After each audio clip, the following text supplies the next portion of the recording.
the end of the second series for the fall semester, if we can say like that, in the Bible study material that we're using. Så vi är i andra serien då, på sista avsnittet i den här bibelstudieserien. Yes, that series called Jesus is Lord, and we've seen the first three were very, very powerful and interesting. Så det är ju, serien heter Jesus är Herre, och det var otroligt bra undervisningar och mäktiga ord från de här undervisningarna. And today's the last one of the second series. We're going to look that our faith, or like the title is, Your Faith Has Made You Whole. Och titeln idag är Din tro har gjort dig hel. And the key verse for today's lesson is found in Mark chapter 5, verse 34. Och nyckelversen idag hittar vi i Markus evangeliet kapitel 5 och vers 34. Where we see that Jesus said to the lady that was there, he said to her daughter, your faith has made you whole, go in peace and be whole of thy plague. Då sade han till henne, min dotter, din tro har frälst dig. Gå i frid och var frisk och fri från din plåga. And we're gonna look a little bit at this well-known stories of that woman that had the issue of blood and that got healed touching the hem of Jesus' garment. Så vi ska titta på den här välkända historien om den här kvinnan som hade en blodsjukdom och att hon blev helad när hon rörde bara på kanten av Jesu mantel. And there's two truths that we need to take with us from today's lesson. Det finns två sanningar vi ska ta med oss från den här undervisningen idag. The first one is a truth about God, that he responds to faith. Gud, han svarar på tro. And the other truth is a truth for my life. Och sanningen för mitt liv is that it är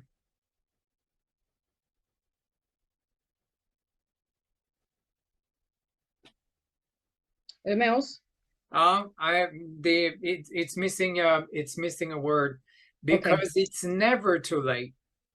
För det är aldrig för sent. I can bring my needs to Jesus. Jag kan alltid komma med mina behov till Jesus. Never too late. Det är aldrig för sent. So I can always bring my needs to him. Jag kan alltid komma med mina behov till honom. So that's the true truth we want to take with us from the lessons today. Så det är de två sanningarna vi ska ta med oss från den här undervisningen idag. So if we try to put ourselves in the scenery, we all know very well, I guess, this story of that woman that had this issue of blood. Och jag tror att vi är ganska kända med den här historien om den här kvinnan med den här blodsjukdomen. How she crawled in the crowd to touch the hem of Jesus' garment. Hur hon liksom kröp fram på vägen och liksom verkligen bara nådde ut för att röra hans mantel. But if we're trying to go back in time and put ourselves in the scenery. Men om vi ska gå tillbaka i tiden och verkligen förstå hur den här scenen såg ut. Try to put ourselves in this woman's head and mind, what she's thinking. Att vi verkligen förstå vad det som försiggår i den här kvinnans tankar och vad slags känslor hon har. She's been having this sickness for 12 years now. Hon har haft den här sjukdomen i 12 år. And it hasn't gone better, it has got worse actually. Och den här sjukdomen blev inte bättre utan den har bara blivit värre och värre. And she hears Jesus is passing by. Och hon får höra då att Jesus han är på väg och ska gå förbi. And if we can try to imagine what she might be thinking. Om vi kan försöka förstå vad är hon tänker på. Maybe she thought, if I could just ask him to touch me. Hon kanske bara tänkte jag kan bara fråga honom att han ska bara beröra mig. No, but maybe he doesn't want to touch someone like me. Nej, men han kanske inte vill beröra någon som är som jag. Maybe I can ask him to say a word. Men jag kanske kan be honom att säga ett ord. But he might not even listen to me. Men han kanske inte vill lyssna på mig. Maybe if I could touch his hands. Om jag kan bara beröra hans händer. Yeah, but I'd have to get close to do that. Men de måste ju komma nära honom för att kunna göra det. And his disciples are probably keep me away. Nah, it's not gonna work. Och hans lärjungar kanske trycker bort mig och jag får inte komma i närheten av honom. Det kommer inte funka. Maybe his clothes, if I can touch his clothes. Men om hans kläder, jag kanske kan beröra hans kläder. But to get that close, I'd have to be stronger than everybody else.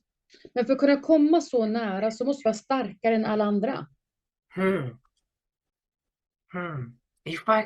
If I could touch the hem of his garment. Yeah, that's it. Bara på kanten av hans mantel. Just the hem of his garment. It's Bara enough. kanten av hans mantel. I can be healed. Så kan jag bli helad. And so she took that, we can imagine that motivation and faith. She's like, yeah, that's what I'm going to do. And went after it. Hon fick den här motivationen och liksom visionen att det här ska jag göra, och det fick hon kraft av. That if she could do that, she could be healed. Hon tänkte, om jag kan göra det här, då kan jag bli helad. Now that woman, Den här kvinnan, is actually the only woman we read in the Gospels that Jesus called daughter. hon är den enda kvinnan i skrifterna som han kallar för dotter.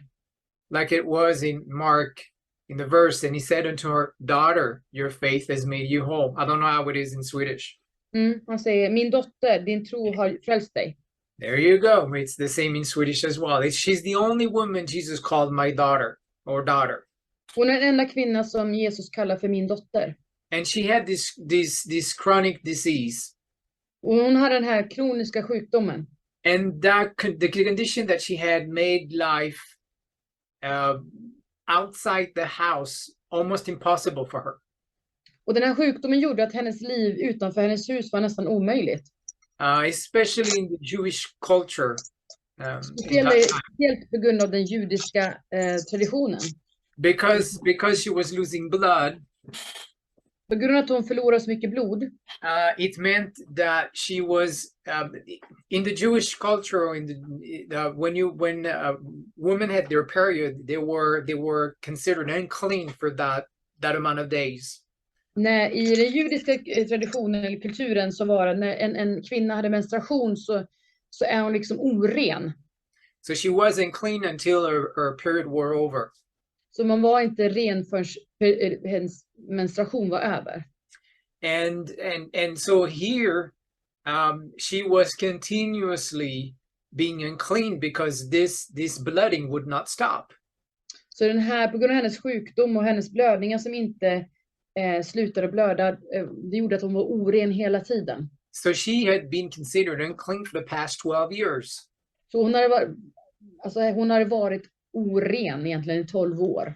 So she couldn't go out and meet people. She couldn't go to the temple and worship.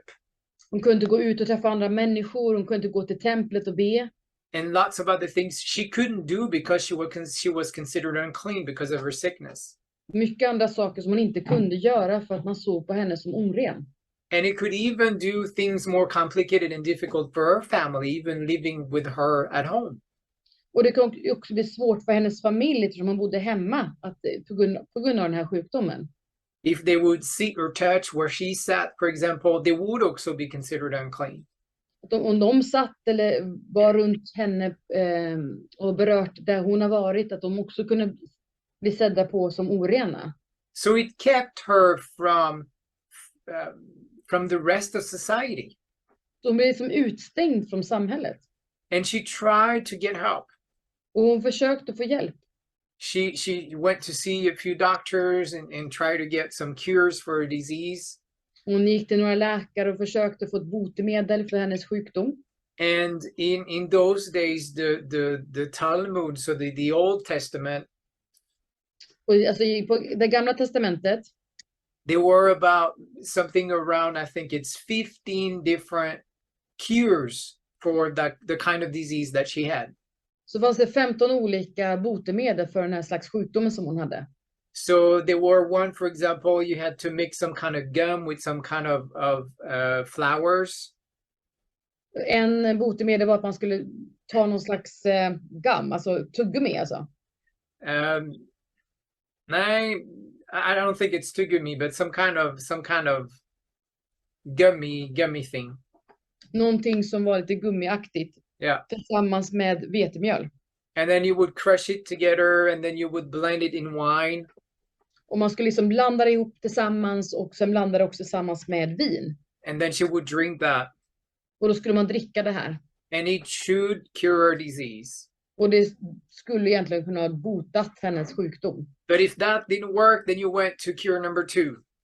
Och funkar inte det så gick man till botemedel nummer 2. Where it was a mix of onions and wine.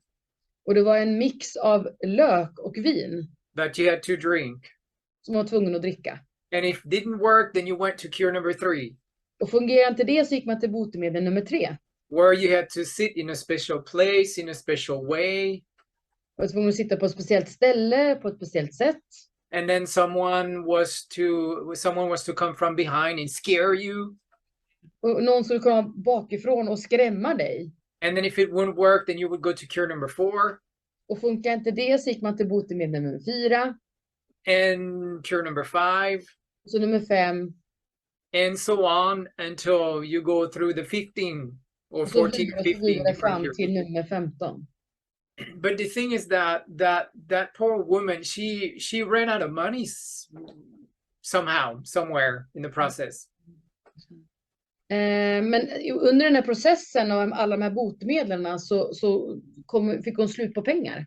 So she'd go to the doctor and get a cure to Gick try. till doktorn och försökte få ett läkemedel eller botemedel. And then you have to pay the doctor, of course. Och var tvungen att betala läkaren, självklart. And it wouldn't work, so she'd have to go back and then pay a second time and pay a third time and pay a fourth time and so on.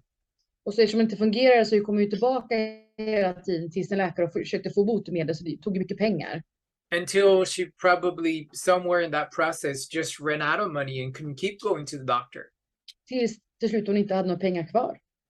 And the thing was that none of the cures actually helped. It made her status worse. Och alla de här olika botemedlen som hon fick hjälpte ju inte henne med hennes sjukdom, utan hon blev bara sämre. And I can imagine that she was starting to feel hopeless. Och jag kan tänka mig att hon började känna lite hopplöshet. It had been going on for 12 years. Den här sjukdomen hade hon haft i 12 år. She didn't have the money to go to the doctor anymore. Hon hade inga pengar att fortsätta gå till en läkare. She was still sick and more sick than it was in the beginning. Och hon var mera sjuk än hon var tidigare. And it's something that we can feel as well. Och det är någonting som vi också kan uppleva. Sometimes in life, things happen and we might feel hopeless. Saker händer i våra liv och vi kanske känner en hopplöshet. Maybe it's a sickness that we can't get healed of. Kanske en sjukdom som inte vi blir helade av. Maybe it's something we are afraid of that we can't get rid of. Det är någonting som vi är rädd för, som inte vi kan göra oss av med. Maybe it's a bad habit or an addiction that we're having a hard time breaking.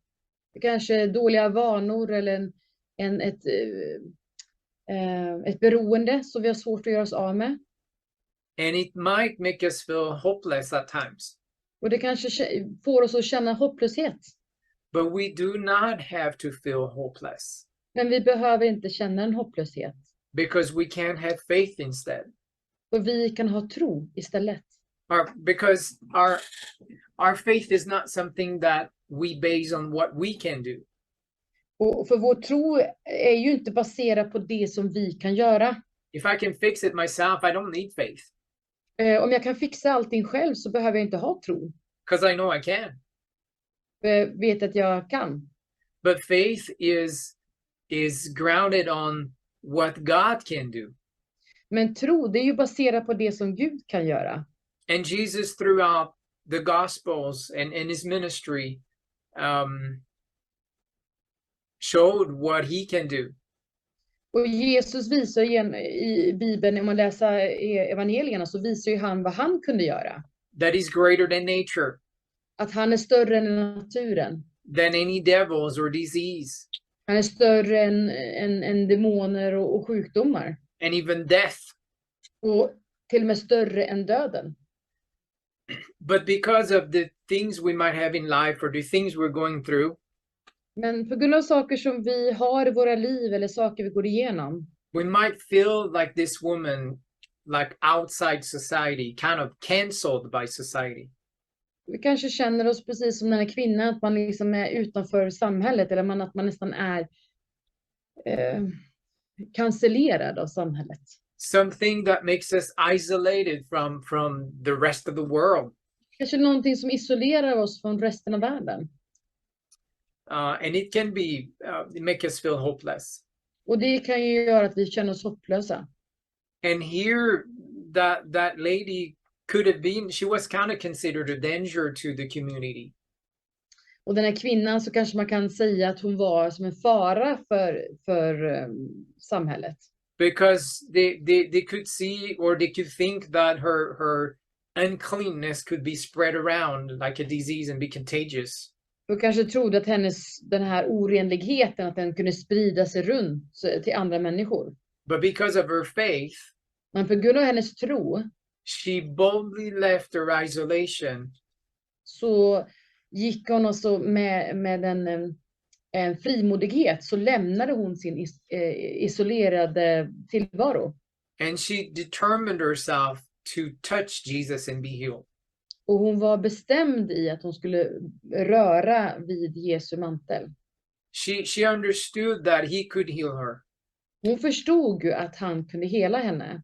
She didn't need to be strong or favored. Hon behöver inte vara stark eller ha favör. She didn't need to find the right words to Hon say behöver inte hitta de rätta orden att säga. or try to catch him when he was alone.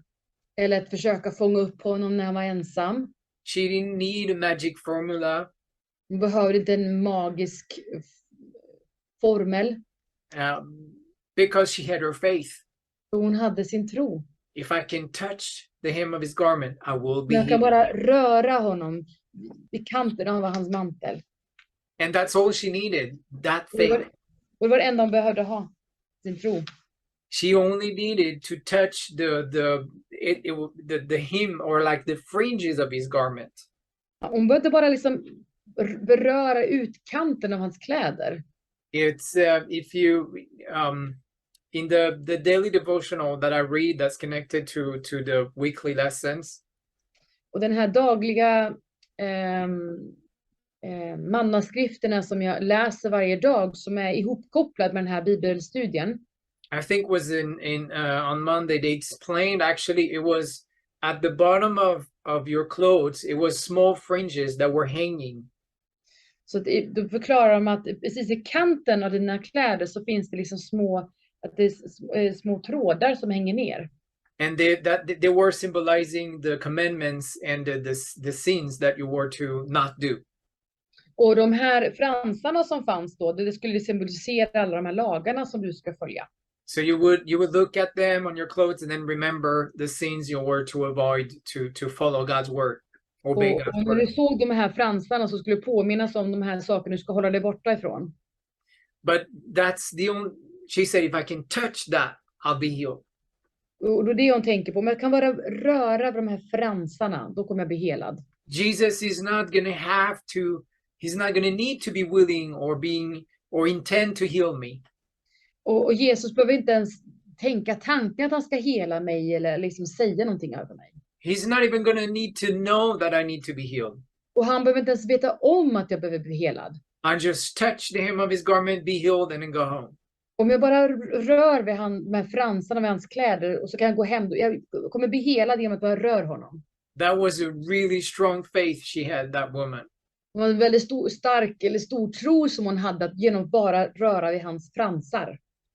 But the same day or the same time that she's determined to do that, Men samtidigt som hon är bestämd att göra det här, she's not the only one in need of Jesus' attention in a miracle. så är hon inte den enda personen som behöver ett mirakel. Jesus is actually on the way to Jairus' house, Jesus, han är på väg till ett hus. who was a ruler of the synagogue because his daughter was dying. Det var en ledare i synagogan och var på väg till hans hus på grund av att hans dotter var döende. So it was an emergency. They had to quickly go to Jairus' house. Det var liksom en nödsituation. Man var tvungen att skynda sig till det här huset och hjälpa den här flickan. So we can imagine Jairus that's walking really fast, showing the way for Jesus. Jag tänker då Jairus som är på väg att skynda sig och liksom de måste skynda sig. And then Jesus and his disciples and then the crowd that's following is like, oh, we want to go see the miracle. Och då tänker du Jesus och lärjungarna och alla andra människor som följer efter och skyndar sig och vill se det här miraklet. And here she's trying, crawling in the crowd to touch Jesus' garment in the middle of that. Så kommer den här kvinnan då och försöker som krypa sig framåt i den här folkmassan. And it's interesting to see how Mark intertwines those two stories together. Och det är intressant hur Markus tar de här två historierna och låter dem korsas. So we can compare a little bit both of the stories, both of those events. Så vi kan ta de här två historierna och liksom jämföra med varandra. See the emergency of Jairus' need. Den här nödsituationen som Jairus var i på grund av sin dotter. Jesus can't be late, otherwise she might be dead when we get there. Jesus, han kan inte bli sen för då kanske Jairus dotter dör. And at the same time you have this sick, anonymous woman, unclean because of her condition. Och så har den här kvinnan då som är sjuk och anses som oren på grund av sin sjukdom. Who has the audacity to break through that crowd of important people to touch Jesus. Och den människan då som ses som oren då, som har faktiskt har den här pondusen, eller tar den här, går ut faktiskt och söker upp Jesus. And we see the gap between those two, the very important and the not important at all. Då ser man det här gapet mellan de här viktiga personerna då i samhället och den här personen då som var egentligen utanför samhället.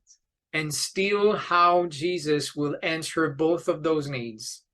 Och hur då Jesus svarar på båda de här behoven. It doesn't matter how important I am. Det spelar ingen roll hur viktig jag är. Or it doesn't matter how not important at all I am. Eller vilken position egentligen jag har. Jesus listens and will take care of my needs. Jesus, han lyssnar och han kommer ta hand om mina behov. He wants to take care of my needs. Han vill ta hand om mina behov. If I have faith. Om jag har tro. And I put my faith in practice like this woman did.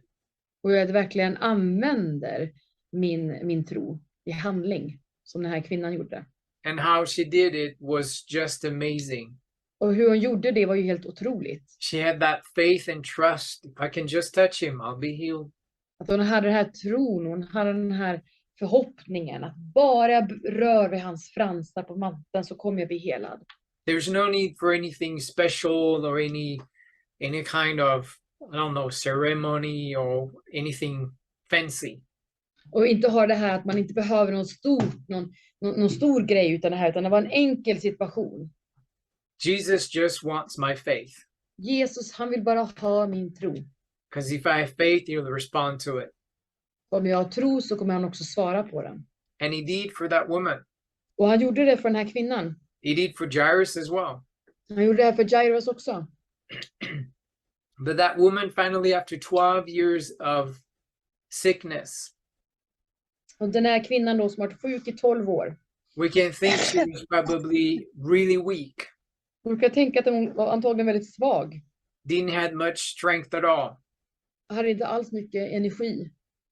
But she gathered her faith and gathered the little strength she had.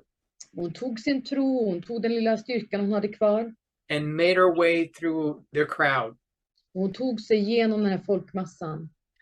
The Bible doesn't give us details how she did it. Och Bibeln förklarar inte hur hon tog sig igenom folkmassan. There's many people that speculate that she crawled through the crowd. Många spekulerar över att hon kröp igenom folkmassan. So she was probably kicked by people that were walking in the crowd. Kanske människor som runt omkring henne i folkmassan som sparkar till henne. Maybe didn't see her and then stepped on her. Kanske inte såg henne och kanske trampat på henne. But she kept going. Men hon fortsatte.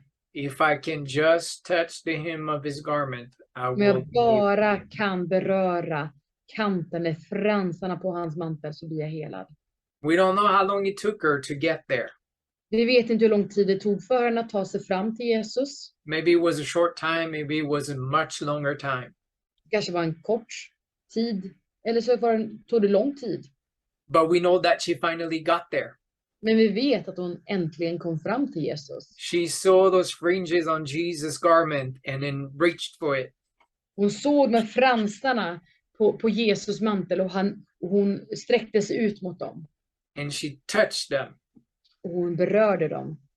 And directly everything changed. Och på en gång så förändrades allting. Everything that was wrong was made right. Allt som var fel blev rätt. Her weakness disappeared and she felt strength. Hennes svaghet försvann och hon kände styrka. And she knew instantly she was healed. She Och hon felt it in her visste på body. en gång att hon var helad. Hon kände det i sin kropp. She'll have to go to the doctor and get a checkup. Hon kanske var tvungen att gå till doktorn och kolla sen hur det stod till med hennes kropp. But she knew what the doctor would discover, that she was healed. Men hon visste vad läkarna skulle säga, att hon har blivit botad. But what's interesting is that she's not the only one that felt something happened. Och det intressanta är att det var inte bara hon som kände att någonting hände. As we read the story, Jesus stopped because he felt something happening as Om vi well. läser historien så stannar Jesus, för han kände att det hände någonting i kroppen. He felt the power leaving him. Han kände att kraften försvann ur honom. So he stopped Så han stannade. and then turns around and say, "Who touched me?" Och han kollar runt omkring sig. Vem berörde mig? Now, if we try to keep our imagination alive, Om vi tänker och vi fantiserar lite grann. and we're in that crowd, many people are going with Jesus, and probably a lot are touching him and pushing him and want to be with. Jesus, han är i den här folkmassan, och det är massa människor runt omkring, och många som vill följa med honom, många som vill vara runt honom. And he stops and says, "Who touched me?" Och så stannar han och så säger, vem var det som berörde mig? Disciples were probably confused. Och jag kan tänka att lärjungarna blev lite förvirrade. Maybe Jairus was anxious. Why is he stopping? We have to go home. My daughter is dying. Och Jairus kanske blir lite förtvivlad. Men varför stannar du? Vi måste ju gå till min dotter, hon är ju döende. And as Jesus stops, the crowd stops as well. Och Jesus stannar, och hela folkmassan stannar tillsammans med honom. And maybe people bumped into each other. Och människor kanske gick in i varandra, krockade. And the disciples are saying to Jesus, is like, yeah, I mean, see the crowd. Then you ask, who touched me? Och lärjungarna kanske säger, men du ser ju folkmassan, och du säger liksom, vem har berört mig? What do you mean? Vad menar du? But Jesus meant it was something different. Men han sa, det är någonting annorlunda. The touch was not just, people around and touching him and wanting to be in the crowd. Att någon berörde honom var ju inte att någon bara nuddade honom eller så, utan det var någonting annat.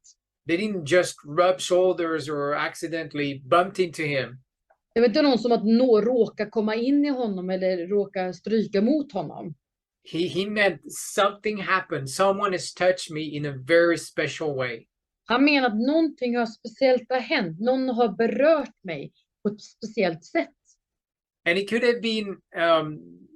have been natural for her to hide and not say anything. Det kan vara naturligt för henne att gå och gömma sig. Or she could have been tempted to do that. Hon kanske var frestad till att göra det. The whole town knew she wasn't clean. Hon visste, hela byn visste ju om att hon var oren. That she was not supposed to be out in public. Att hon skulle egentligen inte vara ute i samhället. She was not permitted to touch anyone.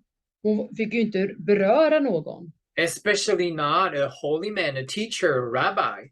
Och speciellt inte en skriftlärd. But she somehow continued to use that faith, that bold faith that she had until now. Men hon använde och fortsatte använda den tron som hon hade. So she answers Jesus' question and said, "Master, it was me who touched you." Och då svarar hon Jesus och säger, mästare, det var jag som rörde vid dig. She didn't really know what to expect from Jesus then. Hon visste inte vilken reaktion hon skulle få från Jesus. She knew that she came sick and now she was healed. Hon visste att de kom till honom sjuk, men nu visste hon också att de blivit helad. But she said everything. She told everything about her situation and what had just happened. Och hon berättade hela sin situation för Jesus och berättade vad som hade hänt. And then we hear Jesus showing compassion and love towards her. Och sen ser man hur då Jesus verkligen visar medlidande för den här kvinnan. He called her daughter. Han kallar henne för dotter. We can imagine she hadn't heard that kind of, she hadn't been called like that for probably the past 12 years. Och antagligen har hon inte blivit kallad det här de senaste 12 åren. Nobody had probably been really kind or nice towards her. Jag tänker mig att det inte är någon som har varit trevlig mot henne och liksom snäll mot henne de senaste 12 åren. And here Jesus said, my daughter, Så säger Jesus, min dotter, your faith has made you whole. din tro har gjort dig hel. And he just poured love and compassion on her. Och han hade så medlidande och kärlek med den här kvinnan. He draws attention to her faith. Han drog, vad heter det? Han pratade om hennes tro. Not her condition. Inte hennes situation. Maybe as a way to show that our faith will purify us. Genom att visa att vår tro är det som gör oss hela och rena. It guides us. Det leder oss. It makes us righteous. Det gör att vi blir rättfärdiga. The faith that we have in Jesus. Den här tron som vi har i Jesus Kristus. And they end the study with this that we said in the beginning. It is never too late to touch Jesus. Och avslutar med att det är aldrig för sent att beröra Jesus. And because it's never too late, och på grund av att det är aldrig för sent, then I want to bring my needs to him. Så vill jag lägga mina behov framför honom. Because it's never too late. För det är aldrig för sent. I might feel hopeless with some situations. Jag kanske känner en hopplöshet med vissa olika saker som händer i mitt liv. Maybe things that we're going through. Kanske saker vi går igenom. Maybe things we've been battling for months or years. Kanske saker som vi gått igenom de senaste månaderna eller många år. And that are still there and that we're still battling. De fortfarande finns där och vi kämpar med dem. But it's never too late. Men det är aldrig för sent. I just need faith. Jag behöver bara ha tro. Because Jesus will respond to that faith. För Jesus, han kommer svara på den tron. I don't know when. Jag vet inte när. I don't know how. Jag vet inte hur. But he will respond to that faith. Men han kommer svara på den tron. I might not receive the healing I think I need. Jag kanske inte får det helandet som jag vill ha eller behöver. I maybe not get the blessings or the open door that I think I need. Jag kanske inte får den välsignelsen eller den öppna dörren som jag tror att jag behöver. But Jesus knows what I need. Men Jesus, han vet vad jag behöver. And I want to bring my needs to him. Och jag vill ta mina behov till honom. And have faith that he will answer my faith the most perfect way. Och ha tro på att han kommer faktiskt svara på den tron som jag har på bästa sättet. And that day not only did Jesus heal her. Inte bara hela han henne. But he also raised Jairus' daughter. Men han såg också till att Jairus' dotter uppstod. Dog hon eller? Ja. Ja, uppstod från de döda.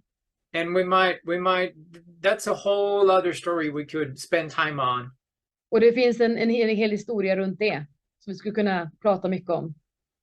Almost think that Jesus felt some power and Jesus knew what had just happened, right? Jesus visste vad som hade hänt. He wanted to test her faith. Han ville ju testa hennes tro. And we might, being in Jairus' head, it's like, why is he stopping? Och tänka då vad som händer i Jairus tankar. Liksom, varför stannar vi?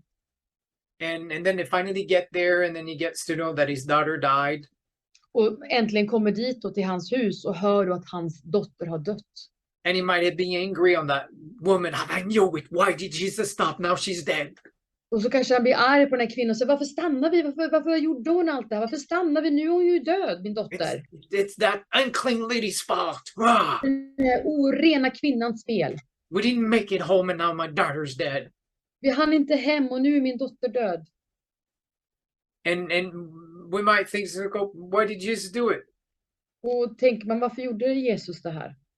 Yeah, but we have those stories, when we look at the end of it, Vi har med historien ibland med att se på slutet. maybe, probably, definitely, Jairus didn't need his daughter to be healed. Så kanske Jairus inte behövde sin dotter bli helad. He needed his daughter to be raised from the dead. Han kanske behövde att hans dotter faktiskt uppstod från döden. That's definitely the miracle he needed for his faith and understanding of who Jesus was. Antagligen var det han behövde för att förstå vem Jesus Kristus var i hans tro på honom. And it might be the same for us sometimes. Och det kanske är samma sak för oss. We might have a sick daughter Vi kanske har en sjuk dotter. and we need God to heal her. Och vi behöver att Gud ska hela henne. But God knows it's like, no, you don't need a healing, you need a resurrection. Och då tänker Jesus, nej men du behöver inget helande, men du behöver liksom någonting mer. Att det någon uppstår från döden. And I can imagine it's not fun to just go through it. Och det är inte roligt att gå igenom det här. But God knows exactly what we need, Men Gud vet precis vad vi behöver. even when we don't, Även när inte vi vet det. or we think we need something else. Vi tror att vi behöver någonting annat. But I want to put my faith in God, Men jag vill lägga min tro på Gud. and I want to take my needs to Him Och jag vill ta mina behov till honom. and let Him answer my needs according to His perfect will and plan. Och låta honom svara på mina behov enligt hans plan. And in closing, they want us to spend some time in prayer. Avslutningsvis så vill de att vi ska använda tid i bön. And we're going to pray that we have faith in Jesus for our needs. Vi ska be för att vi ska tro för de behoven vi har. A bold faith like this lady had. En frimodig tro. And that Jesus gives us the courage to reach out to Him with our faith. Att Jesus ger oss det modet att nå ut till honom. The same way she did. Precis som den här kvinnan gjorde. If I can just touch the hem of His garment, Om jag bara kan röra fransarna vid hans mantel, I will be healed. så kommer jag bli helad. That's the kind of faith we need. Det är en sån tro vi behöver ha. Amen. Let's spend some time in prayer together in closing. Amen. Använda tid tillsammans i bön.